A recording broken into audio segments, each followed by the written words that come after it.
I have just spent the last 10 minutes sitting in my car fighting with this car mount in order for you to be able to see me, and I have never felt more self-obsessed in my whole life. Hello, welcome back to my channel. Hello if you're new here, so good to have you. Today I am filming another one of my car chats. I'm really enjoying doing them, and today's one is on... Hey, there's a ladybug. Yeah, so really enjoying doing them, and today's vid is actually on trauma. So again, I asked over on my Instagram if this would be something that you guys would be interested in seeing, and I also asked for different topics that you guys might want to see me do my car chats about. And some people sent in some like questions. I don't really want to make it like a question and answer thing because that's not really the aim, but I am going to try and incorporate those questions into the video. And yeah, so we're going to drive together for a little bit, and then I'm going to park up and I will chat to you for a bit. I'm reversing and I really don't want to hit my dad's car. Neither of us have ever done that before, eh, Dad? Just saying. You're slanting. Can you not?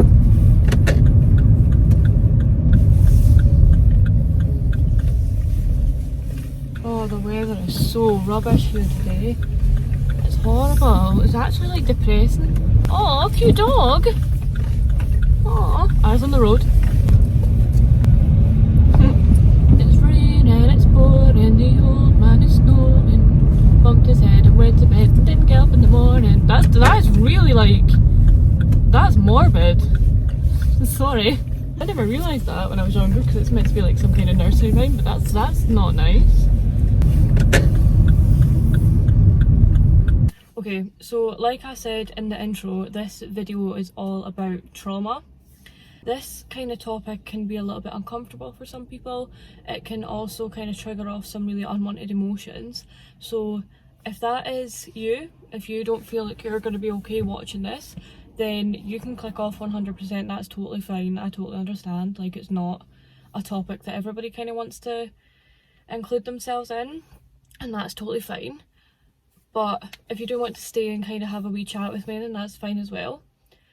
I don't really know like what else to say for the start of this video, so I am probably just going to start jumping in and chatting away. But yeah, if you do want to stay and kind of have a chat with me, then let's chat.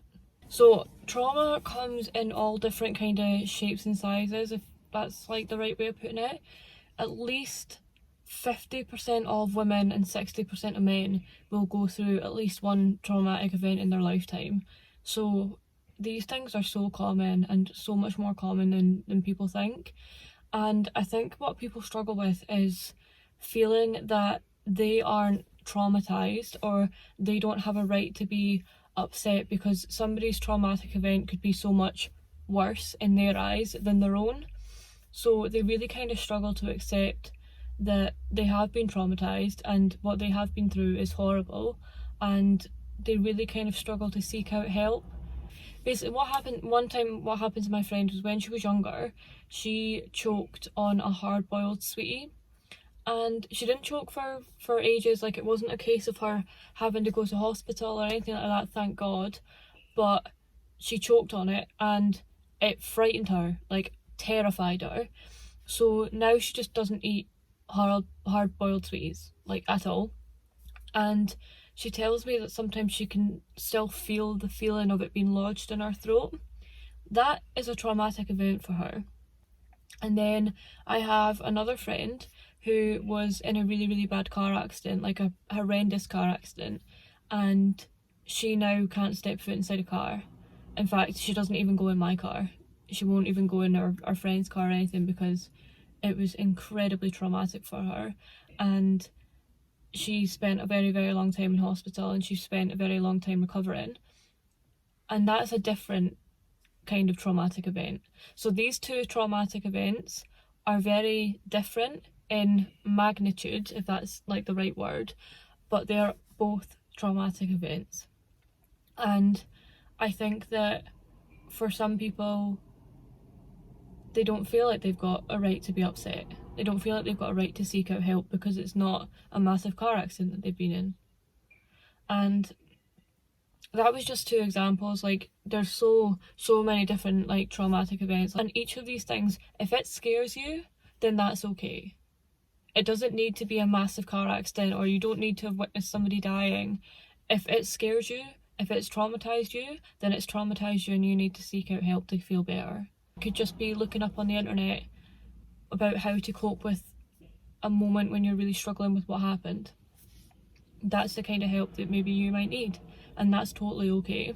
As well, another thing that I know that I struggled with, and I know that other people will struggle with as well, is not only the traumatic event itself, but how you as yourself dealt with that traumatic event, or how you dealt with it in the moment. Maybe you feel like it all depends on, it's so hard to explain because it all depends on what the event is. But in general, with what happened with me, I really struggled with how I dealt with what happened to me at the time that it happened to me. I really struggled with it, and sometimes still do in a way, but you can't be hard on yourself on how you cope with something at that time, because it's trauma. Like, trauma is so bad and so hard to cope with that you will just deal with it in however your body or your brain sees fit at the time.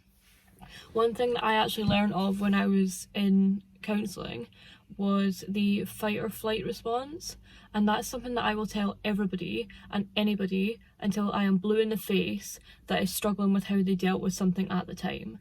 Sometimes your body goes into what is called the fight or flight response, and you don't have any control over that, and that's something that I had to get drummed into me and I had to learn, because I felt like I should have done more, or I should have done something differently. I thought I should have done a load of things differently, but the fight or flight response is your brain taking over and making you and your body safe from whatever's going to happen. So you could fight, which again, totally dependent on what the situation is. You will fight and you will do anything you can to get yourself away from the situation or to deal with the situation in a way that you see fit. Or you will have the flight response, and the flight response is keeping yourself safe. It's not fighting, it's not running, it's not doing anything like that, it is just doing whatever you can to make yourself safe. Now, this could be your body freezing and you just not being able to move, not being able to do anything, just frozen in that moment, just keeping yourself safe. It could be taking a step back and letting other people deal with the situation. It could be just trying to remain calm and just keep yourself where you are in that moment. It could be a million and one different things, but what I am trying to say is the fight or flight response isn't in your hands. So don't worry if that's one of the options that was chosen for you in that moment. It's totally okay. No matter how you dealt with what happened, it doesn't matter. What matters is how you deal with it now. Whatever happened cannot control the rest of your life. It can't, because it might have already taken a chunk of your life away for you, like it did with me. Mine took around about 7 years off me, and how I cope with it now is what matters most to me. And that is another thing that was drummed into me at counselling, is that don't let this take the rest of your life if it has already taken so much more from you in the first place. Try and figure out a way of getting yourself better and moving on from it, because whatever happened doesn't deserve you thinking about it for the rest of your life. It doesn't deserve that attention, especially if it's something that somebody did to you. Like, why would you let that person ruin the rest of your life when they've already taken so much from you? Another thing that can come with trauma is PTSD. PTSD, for those of you who don't know, is post-traumatic stress disorder, and it is a lot more common than we think. It's basically a mental health condition caused by a traumatic event, and it's something like 7 out of 100 people will have PTSD in their life, and in 1 year it was recorded 8 million adults had PTSD in 1 year. PTSD has so many different symptoms, so it has like physical symptoms and mental symptoms. The mental symptoms can be stuff like flashbacks. Flashbacks are just the worst thing in the world, and I will actually get back to them in just a second.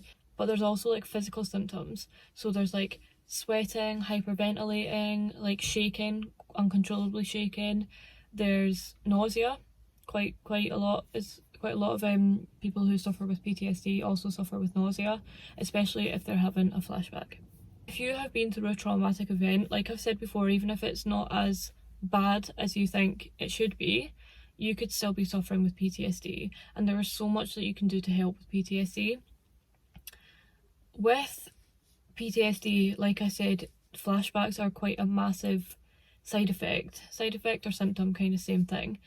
Flashbacks are when you are basically taken back to the event that caused your trauma, and it's like, the way that I kind of explain it, because I've dealt with flashbacks quite a lot, and the way that I would explain it would be, you could be doing anything you wanted to be doing. You could be like out with your friends, you could be out on a night out, you could be asleep, you could be, that's another one, nightmares are a symptom of PTSD as well.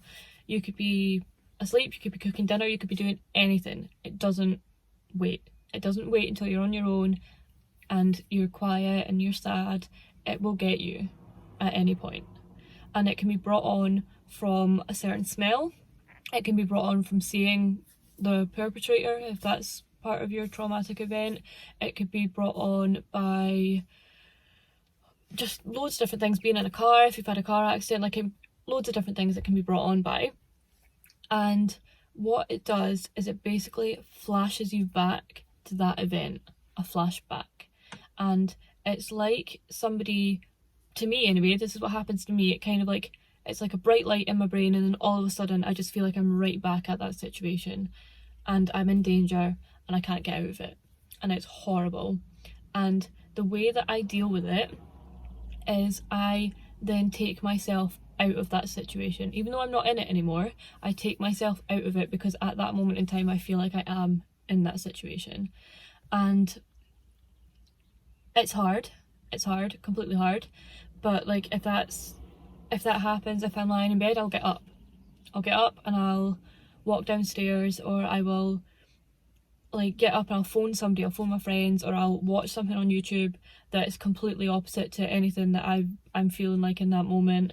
I will do anything I can to role reversal, so I will be completely opposite to how I'm feeling, and that's the only way that I can kind of say that how to deal with like a flashback, is to completely take yourself away from how it is that you're feeling and the situation that you feel like you're in. Somebody, when I put up on my Instagram, actually sent me in a question that completely and utterly broke my heart, and the question was, is it actually possible to overcome trauma? And I don't actually know this person, and if you are watching this video, please like reach out to me if you need a chat, because that's just such a heartbreaking question. If it's not about you, then that's totally fine. Well, it's not fine, because obviously whoever it's about, it might not be about anybody, but if it's about you or somebody that you care about, then reach out and kind of try and find some support for yourself or whoever it is that you're talking about. But as opposed to the question, is it possible? It's completely possible. I don't know whether it will ever go away, because it happened, and it's like a good memory, like having fun with your pals, like that's never going to go away because it's a memory and it happened. It's kind of the same with this, and that can be quite upsetting to hear, and that always upset me. Like I always used to say to my counsellor, like, when will this go away and when will I stop feeling this? And she was like, well, it will have still happened to you in like 10-20 years or whatever. It will have still happened to you, but it doesn't define you, and it doesn't have to ruin the rest of your life. As opposed to overcoming it, I think everybody's overcome is different. So for me, it was about like being able to trust other people again, and being around people was a massive thing for me. It was about having to try and trust other people. And I'm now in a relationship, and I've been in a relationship for 2 years. Well, over 2 years actually now. It's like 2 years and 3 months or something. So for me, I will never be fully over it, and that's totally okay, because it was a traumatic event and it was horrible, and you don't ever have to be fully over it. But I'm at the point now where I don't let it ruin my life. So why, it already took 7 years for me, so why should I let it take another 7? I've got stuff to do. Can't be arsed with that. Like, that's the kind of mentality that I've got, and for me, that is kind of me overcoming it, because I'm not lying in my bed crying every day. I'm not having panic attacks every day. I'm not being triggered by things that would have triggered me like 5 years ago. I'm not really struggling like going out and about. I go out and about quite happily now. I go out for nights out. I like go to clubs and stuff. I don't find it difficult anymore. And that's me overcoming it. So in that kind of sense, I would say yes, it is possible to overcome trauma. You won't feel the way that you're feeling forever. But in the sense of, will it ever go away? No, it won't, and I'm sorry. Like, I'm really sorry, because I wish I could say, yep, it'll go away, like, and you will never remember it ever again. But it won't, because it happened, and you can't rewind time and get it to not happen. But there will be a day where you won't even think about it anymore. You'll have like your life, and you'll have so many other things to think about. It won't be the forefront of your mind. The way that I describe it is, when it happened to me, it was at the front of my brain, and I just couldn't get it to go away at all. And now it's at the back of my mind. It's at the back of my brain, and it's not even worth thinking about anymore. So in that sense, yes, it is possible to overcome it, but it will never fully go away, if that makes sense. I'm sorry if that's really negative, but I'm kind of trying to explain it the way that I would talk to myself about it, really. Somebody also sent me in a question saying, how have I got help for my traumatic event? With this video, I made a point of not actually wanting to sit down and say, this is what happened to me at this time, by this situation, because I don't want to do that.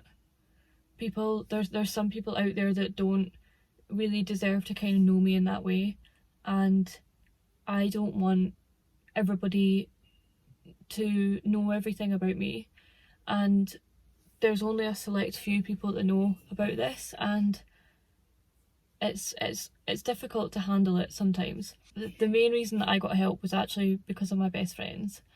I told them quite a while after it happened, because they didn't give me much of an option. They were both like, yeah, you are not okay, and you haven't been okay for months, so we're going to go and we're going to sit on a patch of grass and you're going to tell us what happened right now. And I did. And I'm so glad I did, because without them, I don't think I would have managed to get the help that I did. What they did was they actually took me to the Samaritans. I don't know their numbers off by heart and stuff, but I will leave them down in the description box below. I'll leave loads of different organisations. But for me, I remember I was sat with Hannah and Emmy, and then Hannah ran across the road because there was a Samaritans building across the road, and she went and she got the number for me, and she got their opening times and stuff, and she actually went with me. I gave them not an in-depth description, but I told them, and they said, yeah, you're not understanding the magnitude of this, and here's an organisation that will help you.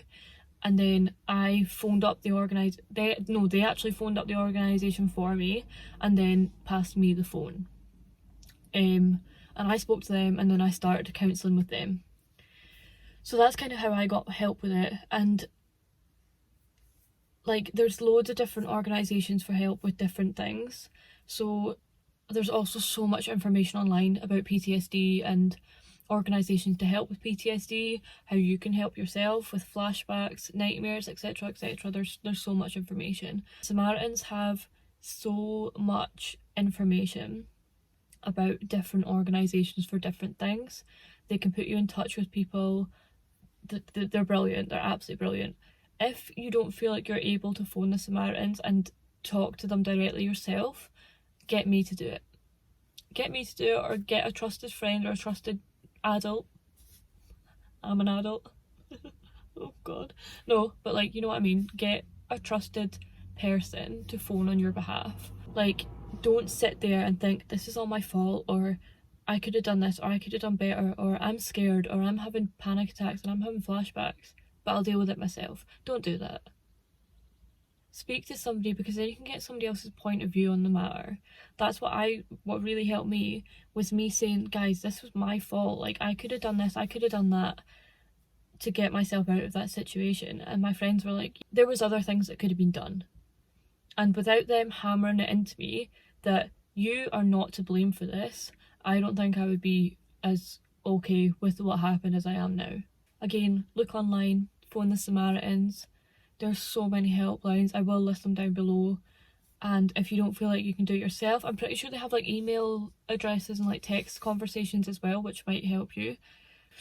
Right guys, I love filming these videos, but sometimes I kind of forget what I've said and what I haven't, and sometimes I struggle. I feel like it gets a bit like mumble jumbled.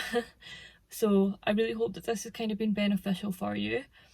To kind of sum up, no traumatic event is too big or too small. It's not. If it traumatises you, it traumatises you, okay? Loads of different help out there for you. You won't feel like this forever. Trauma doesn't last forever, okay? It's all gonna be fine, I promise. Like, it's so hard now, but this is me 5 years later. But this traumatic event for me went on for a very long time, with loads of different like aspects of it that were worse than the overall thing. But it took about 7 years from me. Don't let it take 7 years from you. Right, you guys, okay, that's going to be kind of it from me just now, just because, like I said, I can get quite confused as to what I've said and what I haven't kind of situation. If there's anything that you would like me to cover in my car chats, then please let me know. I'd be more than happy to do a video for you. And yeah, that's kind of it for me today. I really hope this video has been helpful. If it's a bit confusing, I'm really sorry, but I try. I'm gonna get going. I hope everyone's doing okay. We're still in lockdown, so it's a bit difficult at the moment. But if you need to chat, let me know. We can chat about random stuff if you want. Whatever's good. Hope you're all good, and I'll catch you on my next video. Bye guys.